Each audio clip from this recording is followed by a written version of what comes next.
Lean back, close your eyes, and breathe in the winds of distant lands. We embark on a story from centuries past, the desperate migration of a Turkic tribe trapped under the shadow of the Mongol Empire, their fate stolen by forces beyond their control. The warm breath of defeat and destruction rests on the shoulders of young warriors. The clatter of their horses' hooves echoes across the snow-covered steppes, while villages fall silent behind them.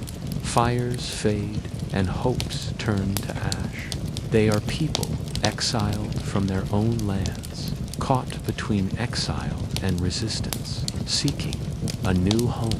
Turkic Bey, bearing the weariness of years, yet unwavering in resolve, gathers his caravan. Women and children stand together, steadfast in their belief despite the biting cold. Eagles soar overhead, and ahead lies a path shrouded in uncertainty and peril. This is no mere flight. It is a struggle to preserve their identity, culture, and future. The journey begins. History watches. The cold wind bit sharply as the caravan pushed forward, leaving behind the smoldering remains of their once thriving village. Smoke curled upward, dark and relentless, marking the path of destruction left by the advancing Mongol forces. The cries of those who stayed behind echoed faintly, mingling with the crackling of burning wood. Turkic Bey rode at the front, his eyes scanning the horizon for threats and hope alike. His face was lined with exhaustion, but his spirit remained unbroken. Around him, warriors gripped their weapons tightly, ready for any ambush or skirmish. The women wrapped their children in thick furs, their expressions a blend of fear and fierce determination. The snow beneath their horses' hooves was stained with the tracks of retreat and loss. Every step forward was a step away from home, yet also a step toward survival. The vastness of the steppe offered little comfort, only endless white, cold silence, and the looming shadow of an uncertain future as night fell. The caravan set up camp beneath a canopy of stars, their flickering fires small beacons against the darkness. Stories were shared quietly around the flame stales of ancestors, of battles won and lost, of promises made to the earth and sky. But sleep came fitfully. The threat of pursuit weighed heavily, and dreams twisted into visions of fires, fleeing, horses, and faces lost to time. This was only the beginning. The morning dawned pale and brittle, with sunlight barely piercing the thick veil of clouds that hung low over the endless expanse of the steppe. The caravan stirred quietly, wrapped in furs and silence, the cold air sharp against exposed skin. The travelers had moved steadily westward, away from the flames of their former homes and deeper into a world ruled by harsh winds and even harsher uncertainties. The steppe was no friend, but neither was it their enemy, was a mirror reflecting their own resilience and fragility. The elders spoke in hushed tones of the spirits said to haunt these lands. Tales passed down through generations told of restless souls trapped between worlds, wandering the plains in search of peace. Some said these spirits took the shape of wolves with glowing eyes, others as shadows moving just beyond the edge of sight. Whether real or imagined, the presence weighed on the caravan's morale, turning every rustle of wind into a whisper of warning. Ayla, young but fierce, rode beside her father, Turkic Bey, her eyes scanning the horizon. Her thoughts were a storm of memories of laughter that once filled the air, of faces now lost to smoke and silence. Her hands clenched the reins tightly, knuckles white beneath the layers of wool. She knew this journey would demand more than endurance. It required faith in the unseen and courage against the inevitable. Suddenly, a sharp cry pierced the stillness's scout, returning breathless, eyes wide with fear. "Tracks," he gasped. "Not ours. Wolves. No, something else." A hush fell over the caravan. The men gripped their weapons, horses shifting uneasily. The threat of Mongol riders was never far from their minds, but this was different. Something more primal, more elusive. That night, the camp was tense. Fires burned low, smoke curling thin into the frosty air. Around the flames, stories mingled with the cold of ancestors who had faced greater odds, of magic woven into the land itself, and of promises whispered to the stars.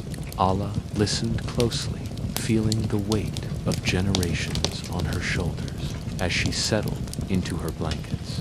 A sudden movement caught her eye.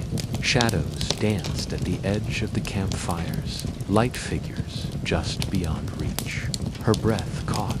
Were they spirits of the steppe, guardians, or the ghosts of those lost to the relentless tides of history? Sleep came reluctantly, weaving dreams, thick with howling winds and glowing eyes. The haunted steppes were alive, not just with wind and snow, but with stories waiting to be told, with echoes of the past trailing the footsteps of the living. The fourth week of the journey brought the caravan to a strange and silent valley, walled in by black rock cliffs and dusted with snow that never fully melted. Unlike the vast openness of the steppe, this place was narrow and watchful, the cliffs leaning inward as though listening to every breath, every footstep. It was called, even in the old tales, the Valley of Broken Stones. The entrance was marked by shattered totems, carved stone pillars bearing eroded symbols of ancient gods long forgotten. Some were toppled, others split down the middle, as if cracked by lightning or war. The elders exchanged wary glances, but said nothing, and Corkit Bay, grim but composed, gave the signal to move forward. Inside the valley, the wind changed. It no longer howled, but murmured an eerie, breathless sound that seemed to come from nowhere and everywhere. Horses grew nervous, snorting and pulling at their reins. The children, normally talkative, even through exhaustion, fell completely silent. Alla dismounted and walked for a time, her boots crunching against gravel and snow, her fingers grazing the cold stone walls. She felt watched not by men or beasts, but by time itself. Timur, one of Corkit's most trusted riders, found something buried beneath a layer of frost bones. Not animal, but human. Several, in fact. Scattered across the valley floor were the remains of those who had walked this path before some hole. Others shattered like the totems that lined the cliffs. Their weapons lay beside them, rusted and pitted, their shields split, firelight flickering against the jagged walls. None ventured too far from the circle. The elders finally spoke. This valley was cursed by blood, once the site of a rebellion long ago, crushed beneath the weight of an empire that erased its memory. The shattered bones belonged to warriors who dared defy a conqueror and were punished not just with death, but with erasure from the stories. But stories have a way of surviving. As the wind swirled cold ash across the stones, Alla picked up a fragment of a broken sword, its hilt engraved with a spiral, sun matching the symbol carved into her mother's amulet. Her heart pounded. It was the mark of their ancestors, the exiled ones, the fire-bearers, the ones who chose not to kneel. Korkut Bey saw it too, and for a moment his stoic mask cracked. This place, he said softly, was not just a grave, it was a stand. That night, Allah dreamed of a battle not written in any scroll. Warriors, in layered felt and lamellar armor, their faces proud, shouting names that rang like thunder before vanishing into silence. She woke with tears frozen on her cheek, clutching the sword fragment like a relic. The caravan moved on at dawn, stepping carefully through the bones and stone. But something had changed. The valley had not defeated them. It had reminded them who they were and who they could still become. The wind carried no sound as the caravan climbed into the highlands, a plateau of ancient stone where the snow lay thin but the cold cut sharper. Here the earth was scattered with half-buried figures, statues of warriors, priests, and animals, carved into weathered stone. They stood in rows, facing west, their faces eroded by centuries, but still bearing traces of dignity and sorrow. No one spoke at first. The travelers passed through the stone corridor with reverence, their footfalls muffled. It felt like entering a tomb or a temple. Isla approached one of the statues, kneeling in the snow to study its face. Though worn by time, its eyes were strangely familiar, deep-set, calm, and wise. Around its neck, carved into the chest plate, was that same spiral sun. Her fingers trembled as she reached out and traced it. These were not idols, they were guardians. Ancestors, perhaps.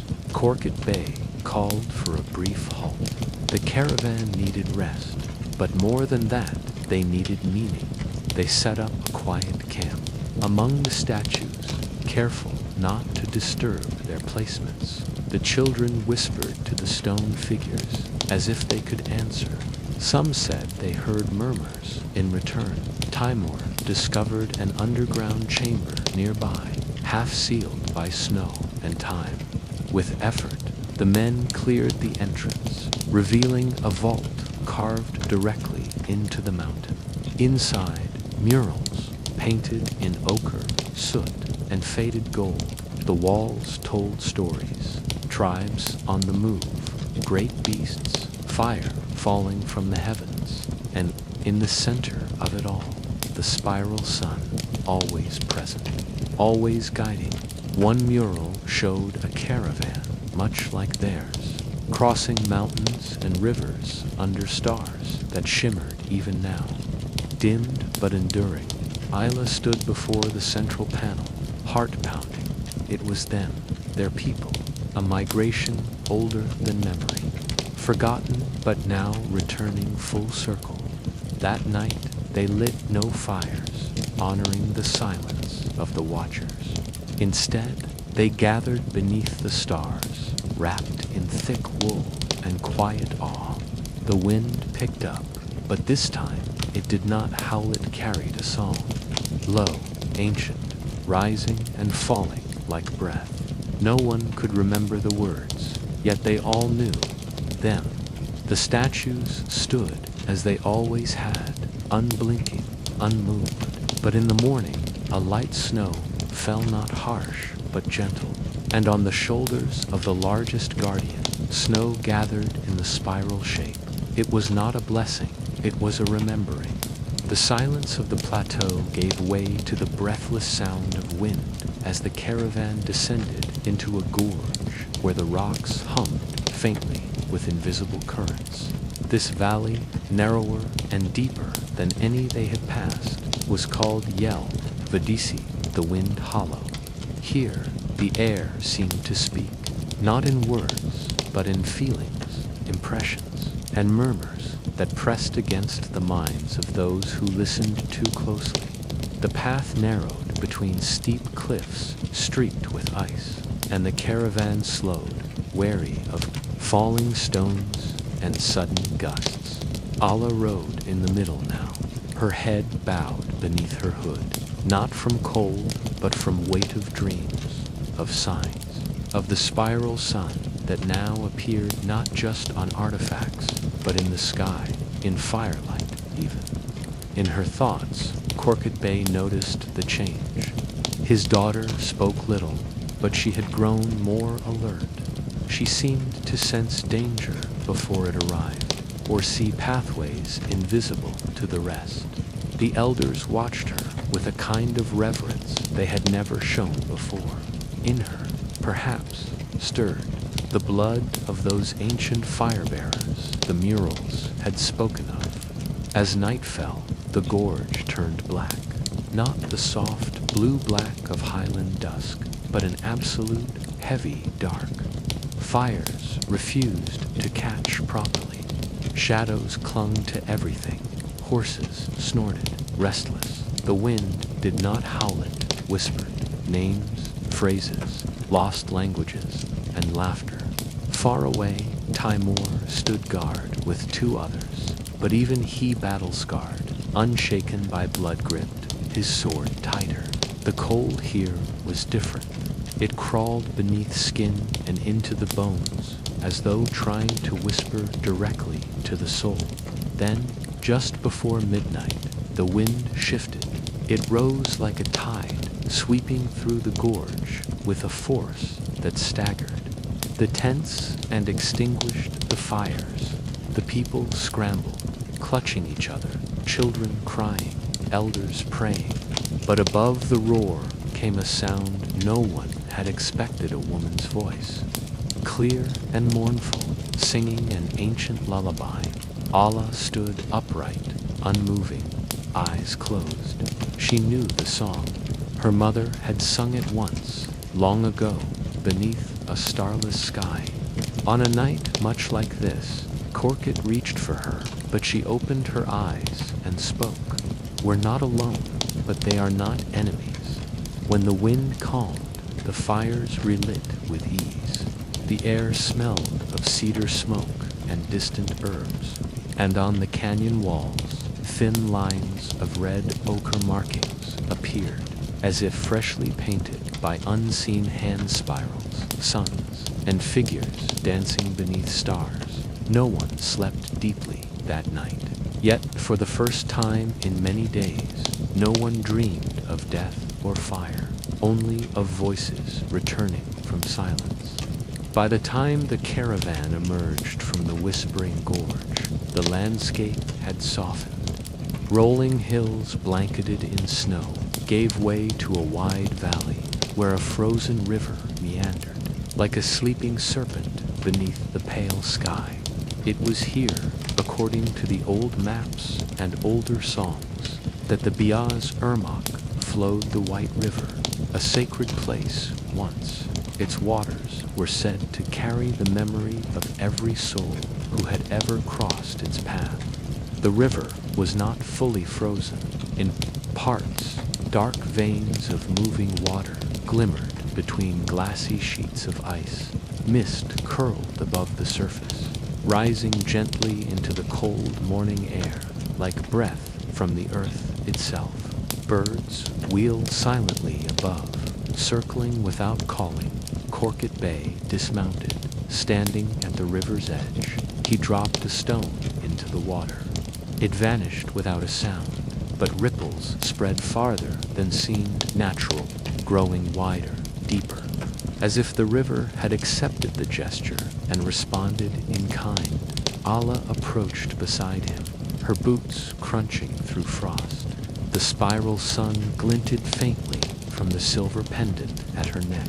She knelt and whispered a name, her mother's. The mist thickened just for a moment and then cleared. Nothing else happened, but her eyes filled with tears. One by one, the others approached. They didn't speak, but some placed offerings, carved wood, small braids of wool, pieces of stone shaped like moons or suns upon the ice. The river took them silently. Not one sank, not one floated away. They simply disappeared. The crossing itself was slow and tense. The caravan moved carefully, spreading their weight, guiding horses and carts over the thickest points. Timur and 3 scouts tested the ice ahead with long poles, listening for cracks, eyes always scanning the banks for movement. The threat of Mongol patrols had not vanished. It only waited for the right moment to strike midway across. A sound echoed through the air, not from the river, not from the cliffs. A horn, distant but deliberate. The call of a rider. Every head turned. On the far side of the river, a lone figure on horseback appeared, clad in black armor with fur-lined sleeves. The rider sat motionless, watching. No banner, no weapon raised. Just a presence, unmistakable in its tension. Turkic Bey signaled for the caravan to keep moving calmly. The figure did not approach. It did not leave. It simply remained, watching them cross.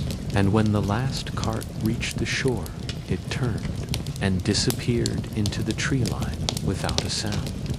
That night, the travelers camped close to the riverbank. No one spoke of the rider, though all had seen him. Instead, they spoke of the river, of the way it seemed to take memory and grief as gently as sleep. Some swore they heard singing from the water in the early hours, a lullaby carried not on wind, but from beneath the ice. The river remembers, the elders said, and tonight it remembered them. Beyond the sacred river, the land began to rise again, first as gentle slopes, then as rugged hills blanketed in snow-laced forests. The wind returned, but softer now, as if it too had offered something to the river and received peace in return. The caravan moved steadily, their pace cautious, but with renewed quiet strength. 2 days passed without threat, and on the 3rd morning, the trail brought them to a place that none had expected, a solitary tree, rising from the center of a stony clearing where no other tree had dared to grow. It was massive, ancient, and wholly out of place, a gnarled elder with roots twisted into the frozen earth-like veins of memory. Its branches, bare of leaves, reached toward the sky as if asking for something the heavens had long denied. Ayla was the first to dismount. She approached the tree with silent awe, her breath visible in the morning cold. At the base of its trunk, nestled in snow, were small wooden carving sun symbols, crescent moons, tiny animals, all long weathered by time, offerings, prayers, signs that others had come here before. Turkic Bey followed, resting a hand upon the bark. It was warm. Waikakolma's Akak, one of the elders, whispered behind them. The tree that doesn't die. Stories told of a tree older than any tribe, older even than the empire itself. It was said to have survived fires, floods, war, and wind. Whenever people lost their waither on the land or in their hearts, they would find this tree, or the tree would find them. The caravan gathered around it. For the first time in weeks, there was no fear, no urgency.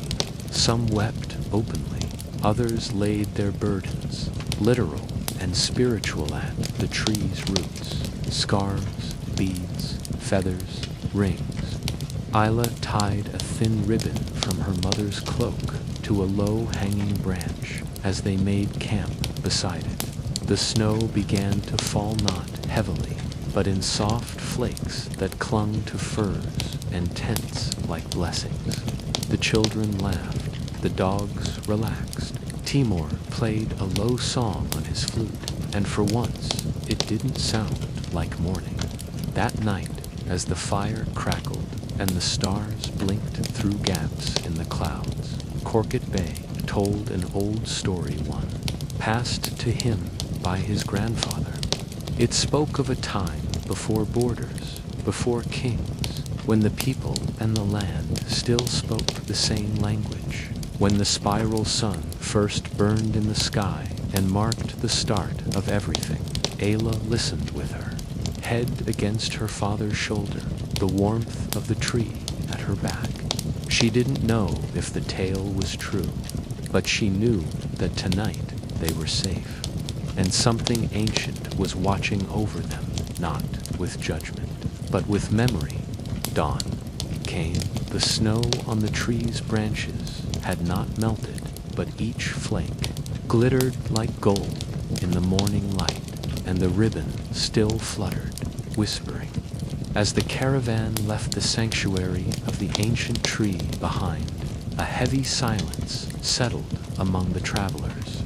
The air grew colder, and the landscape shifted once more, this time to jagged hills and dark forests where shadows clung thick like a veil. The once open steppes were replaced by twisted trunks and tangled underbrush, making every step a cautious negotiation with nature itself. Allah felt the weight of eyes watching from unseen places, not the warm gaze of ancestors or the protective spirit of the tree that doesn't die, but something colder, older, resentment or warning embedded deep in the earth. Every crackling twig, every gust of wind through the leaves seemed to carry whispers of forgotten struggles and unfinished business. Korkut Bey rode silently, his face set in a grim mask. The elders murmured of ancient battles fought here, of clans who'd vanished into legend, swallowed whole by time and bloodshed. They spoke of betrayal, of alliances shattered like brittle ice, and of those who had fallen, their names erased, but their spirits restless.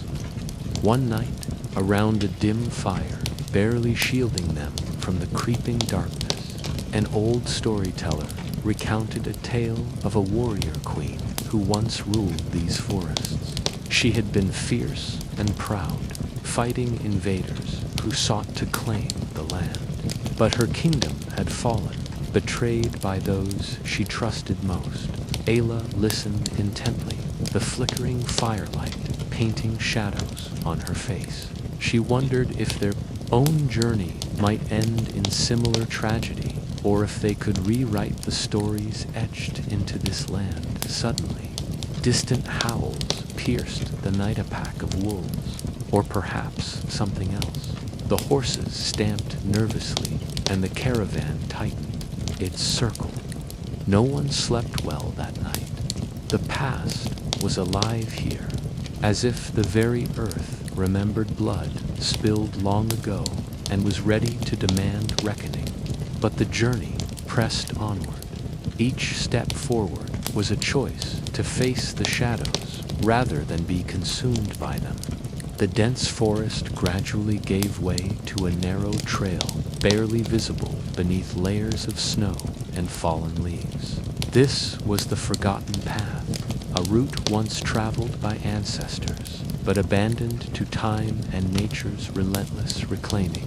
The elders spoke in hushed tones of its dangers, treacherous footing, hidden crevices, and the possibility of losing one's way forever.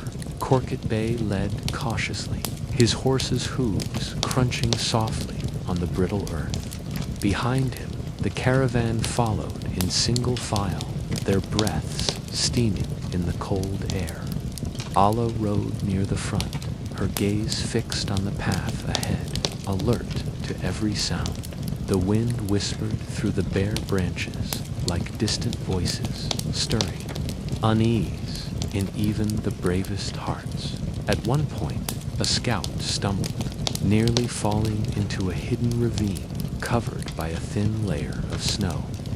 Gasps rippled through the group, and Korkut halted immediately, signaling for caution. The trail narrowed further, twisting between rocks and roots, challenging both man and beast despite the hardships. The caravan pressed on, driven by the promise of safety beyond the forest. But the path demanded more than strength, that required trust in the land, in the spirits that watched unseen, and in each other. That evening, as the sun dipped behind jagged peaks, the travelers found a small clearing. They made camp beneath a cluster of tall pines, their needles whispering secrets with the breeze. Around the fire, stories were shared tales of hope, loss, and the enduring spirit of their people. Isla sat beside her father, her eyes reflecting the flickering flames. She fingered the silver pendant shaped like a spiral sun, a symbol of resilience and continuity. Tomorrow, the forest would test them again, but tonight they rested, united by their shared journey and unbroken will. The morning air tasted of frost and something bitter like smoke that had long since faded but never fully disappeared. As the caravan resumed its journey, the forest thinned into a long, narrow corridor of wind-swept rock, the Ashen Pass. Its name was whispered often in childhood tales, always with warnings. This was a place where empires had marched, burned, and vanished. The rocks bore scars, blackened edges, crumbled towers, now half swallowed by moss and snow. Here, centuries ago, two great armies had clashed. Neither won. The fire they unleashed had scorched the land, turning it into a graveyard that never healed. Isla walked her horse for a time, letting the beast rest. She ran her gloved hand over a charred stone that once may have been part of a fortress wall. Her fingers found the spiral sun carved faintly beneath layers of soot. Another sign, another reminder that their people had passed this way before. Perhaps they had fled the same fire, or perhaps they had lit it. Corkit Bey remained silent as they moved. His face was grim. He remembered this place from his grandfather's stories afield of crows and black rain. Now it was silent, save for the crunch of hooves and the occasional groan of the wind slipping through broken stone. Timur rode ahead and returned swiftly. He had found the remnants of a cart, shattered and buried in a drift. Nearby, half-frozen bones ears, old, perhaps decades. No clothing remained, only fragments of a wooden wheel and a metal brooch shaped like a crescent. They buried the bones. No names, no words, just silence and a stone to mark the place. The night came fast in the Ashen Pass. Firewood was scarce, and the flames that flickered cast long, unnatural shadows. The children huddled close, listening to the wind as if it might carry voices, and maybe it did. Isla woke in the middle of the night to find a soft glow on the horizon, faint orange pulse-like embers breathing beneath the snow. She roused her father and pointed silently. They watched, unmoving. It wasn't fire. It wasn't a sunrise. It was memory made light, a place where something terrible once happened, echoing still in time's fabric. They did not approach it. By morning, the glow had vanished, and so had the fear. The caravan moved on with quiet steps. The Ashen Pass faded behind them, its ghosts no closer, but not forgotten. The land rose sharply now, forcing the caravan to ascend into the high passes of the mountains. Snow deepened, and the air thinned with each step. Breathing became laborious. Voices grew softer, and the world below seemed to vanish behind them, swallowed by swirling mists and sheer silence. This was the domain of Karladaktha, Whispering Mountain. No map marked its precise location, but every elder knew its name. The mountain had no peak that could be seen from below. It simply appeared when one climbed high enough, veiled in clouds and memory. The path twisted between jagged cliffs, carved by wind and time. Some sections were so narrow, the travelers dismounted and led their horses by hand. At these heights, there were no trees, no animals, just snow, stone, and the steady thump of hearts, unsure whether they were still moving out of fear or instinct. The whispers began at midday. At first, Allah thought it was the wind, harmless and scattered, but as they climbed, the sounds grew more distinct. Murmured names, fragmented songs, phrases she hadn't heard since childhood. Once, she heard her mother's voice clearly enough to make her stop in her tracks. Korkut Bey noticed her hesitation. His face, chiseled by years of war and grief, showed a flicker of worry. He too had heard something. Everyone had. No one said it aloud. That night they made camp in the bowl of the mountain where wind couldn't reach them, but the whispers did. There were no wolves, no raiders, only memory crawling up from the snow like steam from forgotten fires. It slipped into dreams, curled inside breath, made old men cry without knowing why. Timur sat guard with a torch in hand, eyes locked on the cliffs. He didn't blink for hours. Allah walked to the edge of the camp and gazed at the sky. The stars above the mountain were strange, brighter, colder, unfamiliar. They did not align with the ones she had grown up with. She wondered if this mountain existed in the same world at all, or if it was a bridge between places and times, halfway between the living and the dead. Just before dawn, as the sky turned a dark lavender, snow began to fall, not heavy, not sharp, but slow, like feathers dropping from the sky. And with it came silence, not the absence of sound, but the ending of the whispers. When they awoke, the world was different, lighter, as if something had been lifted. They climbed for one more day before the path began to descend again, winding through a narrow pass toward the western valleys. Korkut Bey looked back once at the invisible peak behind them, then turned without a word. The mountain had spoken, and the caravan had listened. The descent from the mountain was slow and cautious, the caravan winding through switchbacks carved into sheer rock walls.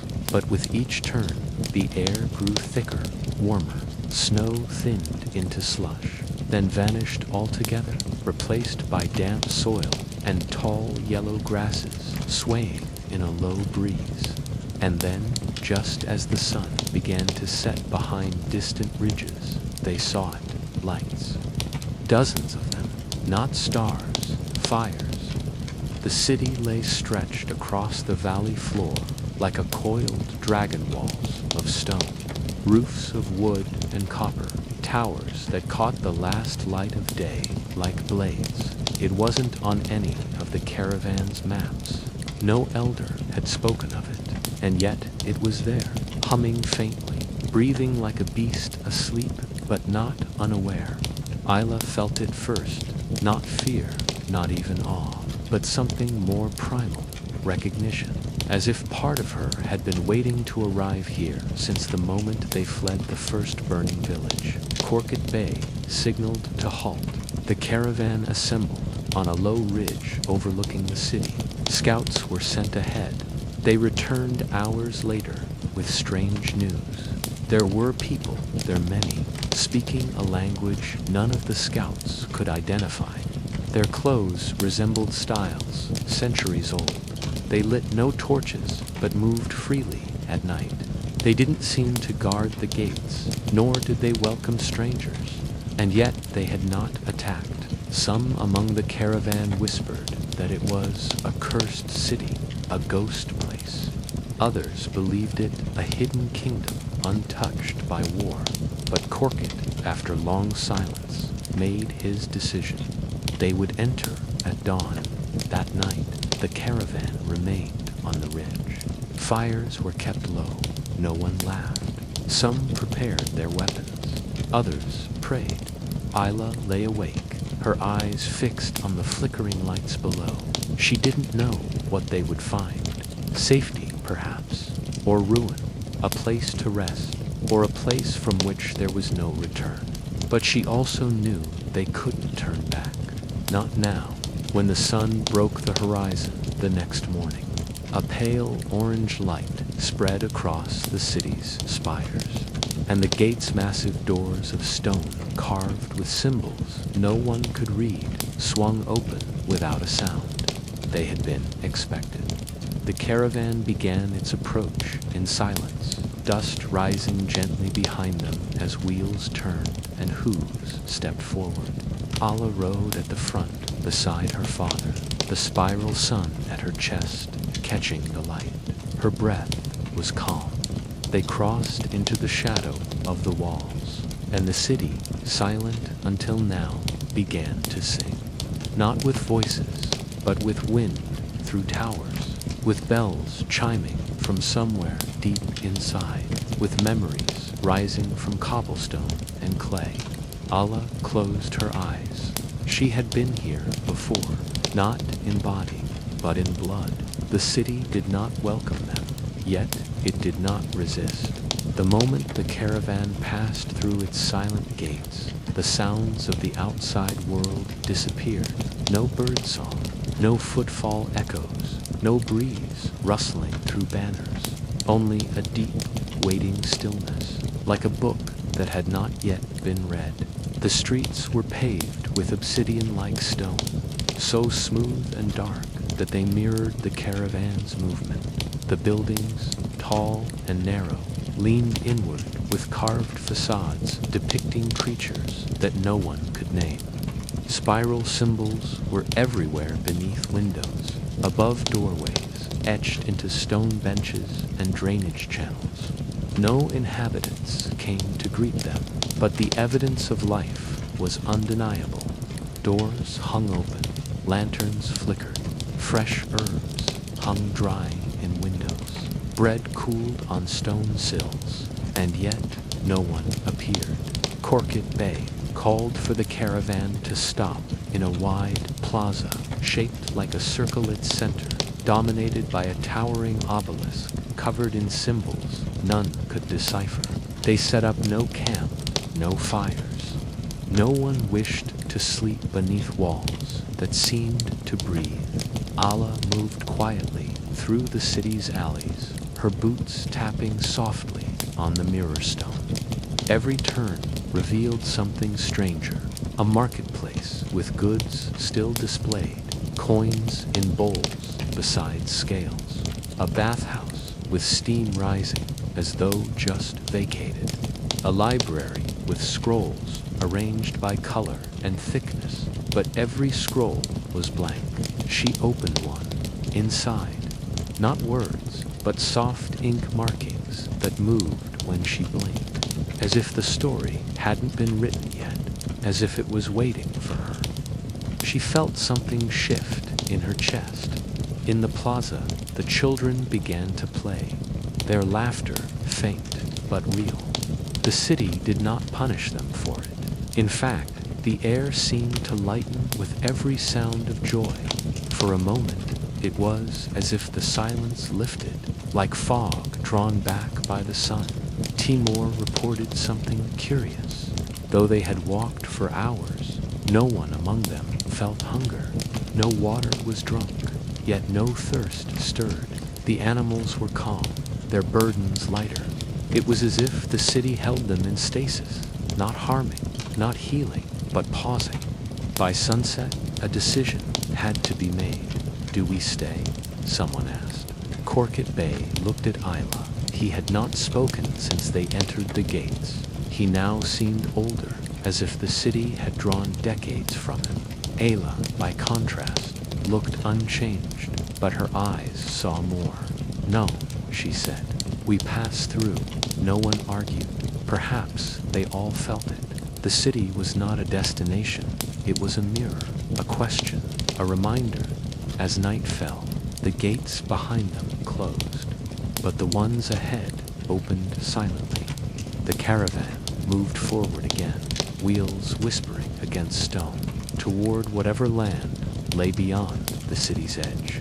The obelisk pulsed faintly behind them, as if taking note. Beyond the city's silent walls stretched a vastness that took their breath away. The land rolled outward like a gentle hills covered in tall, pale grass that shimmered under the rising sun. Each blade caught the light like silver thread, waving softly in a breeze that seemed to rise not from the earth, but from memory. The caravan moved into this dreamlike expanse, as if crossing into a painting. No path marked the plains, yet they felt guided, each wagon wheel, each hoofprint, somehow aligning with unseen currents beneath the soil. It was a place untouched by war or sorrow, where no armies had ever marched and no bones lay buried. Ayla stood in her saddle and let the wind rush over her face. There was no fear here, only stillness, a sense of distance from everything behind the man, everything still ahead. The silver grass brushed their ankles as they walked beside their animals. Children laughed and ran in loops. Dogs barked playfully, chasing wind spirits only they could see. Timur rode ahead with a loosened grip on his reins, his guard lowered for the first time in months. Korkut Bey, however, rode in silence. His thoughts were on the end of the journey, though he did not yet know what that would mean. Would they find a place to build again? Would they be welcomed? Or had this migration become their way of life-endless motion in search of something that could not be reached? As they climbed a hill crest in the early afternoon, Ayla froze. Before them, in the valley below, lay a great stone circle-engined and moss-covered, open to the sky. Around it stood markers carved with the spiral sun. It had not been touched in generations, and yet it felt alive. The caravan descended and stopped at the edge of the circle. Some hung back, reluctant. Others stepped forward, instinctively, as if returning to a forgotten home. Ayla walked to the center and stood among the stones. There was no altar, no writing, no fire pit. And yet, the moment she arrived, the wind died. The silver grass stopped moving. A deep hush fell over the land. She turned slowly, taking in the faces of those who had followed her, eyes wide, shoulders loosened. They were not afraid. They were ready. That night, under stars clearer than they had ever seen before, Korkut Bey rose and spoke of their ancestors, not as ghosts to fear, but as voices that had never stopped walking with them. He declared the plains sacred and offered no command, only a choice, to settle, to stay, to move on. Most chose to rest. Some, including Ayla, chose to wait, not to settle yet, but to listen. Something in the earth still whispered, and she would not move again until she understood. The spiral sun had brought them this far, but it had not yet finished speaking. They awoke to golden light, not the pale shimmer of morning, but something warmer, fuller, like an eternal sunrise unfolding across the land. The silver grass now glowed faintly gold, each blade touched by light, not from the sky, but from within. No one could explain it. No one needed to. The stone circle remained at the heart of the plains, quiet and open as the day before. Yet something had shifted. The air felt less like breath and more like memory, like standing at the edge of a great truth that could never be spoken, only felt. Ayla rose before the others, drawn again to the circle. She stepped into its center, barefoot, feeling the frost and dew, the pulse of the land beneath her soles. The spiral sun symbol, carved deep into the central stone, now shimmered, not brightly, not magically, but as if it had finally been seen. She knelt and placed both hands on it. She did not speak, but she thought of every step they had taken from the burning of their village to the silent watchers in stone. The river that remembered, the whispering mountain, and the city that never spoke. She thought of those who had fallen, of her mother's song, of the child inside her, still heartbroken and brave, and the stone warmed. Not for long, just enough. When she stood, the sky was brighter. The sun, impossibly, had not moved. It hovered near the horizon, eternal dusk or dawn, wrapping the world in golden quiet. Behind her, Corket Bay approached. He did not speak, either. He simply placed a hand on her shoulder. "They will settle," he said quietly, "here, around the circle, on the hills." She nodded. Not all would stay. Some, like Timur and the younger scouts, would ride onward, searching for signs of the spiral sun elsewhere, carrying stories to future valleys. But here, this place, would be remembered, would be marked, not with walls or weapons, but with names, laughter, breath, a beginning. By nightfall, they lit no fires. The light remained constant, gentle. The spiral sun hovered low, as if resting with them. Children played until they collapsed from joy. The elders sat in silence, not out of weariness, but reverence. Ayla stood at the edge of the circle and looked to the west, where the land rolled into endless possibility. They had not fled death, they had carried life forward, and it had brought them to the place where the sun no longer needed to set, because they no longer needed to run.